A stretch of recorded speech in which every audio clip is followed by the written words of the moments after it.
Buldhana police दलातील police शिपाई आणि बॅट्समन या 133 रिक्त पदांसाठी भरती प्रक्रिया सुरू झाली आहे। आज सकाळपासून या उमेदवारांची मैदानी चाचणी करण्यात येत आहे।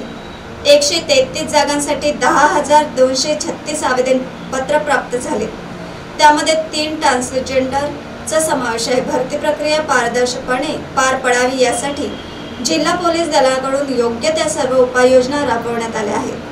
या संदर्भात जिल्हा पोलीस अधीक्षक सुनील कडासने यांच्याशी संवाद साधला, अशी माहिती मोहम्मद फारूक यांनी दिली आहे।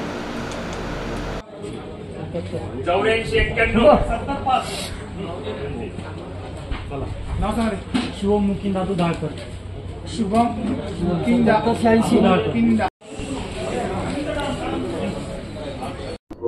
सर, आज सकाळपासून पोलीस शिपाई पदासाठी मैदानी चाचणी सुरू करण्यात आली आहे। किती रिक्त पदांसाठी आहे, किती आवेदन पत्र प्राप्त झाले आहे?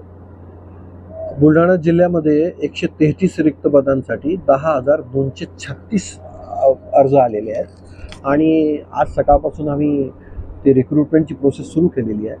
सुरुवातीचे जे काही दिवस 500 आम्ही घेणार आहोत उमेदवार आणि हळूहळू तो आकडा वाढवत जाऊ। आता आज त्यांची डॉक्युमेंटेशन आणि त्यांचं व्हेरिफिकेशन होईल आणि त्याच्यानंतर फिजिकल टेस्ट होणार आहे आणि त्याच्यानंतर मग रिटन टेस्ट होईल। या सगळ्या मार्क्सचा त्यांचा जो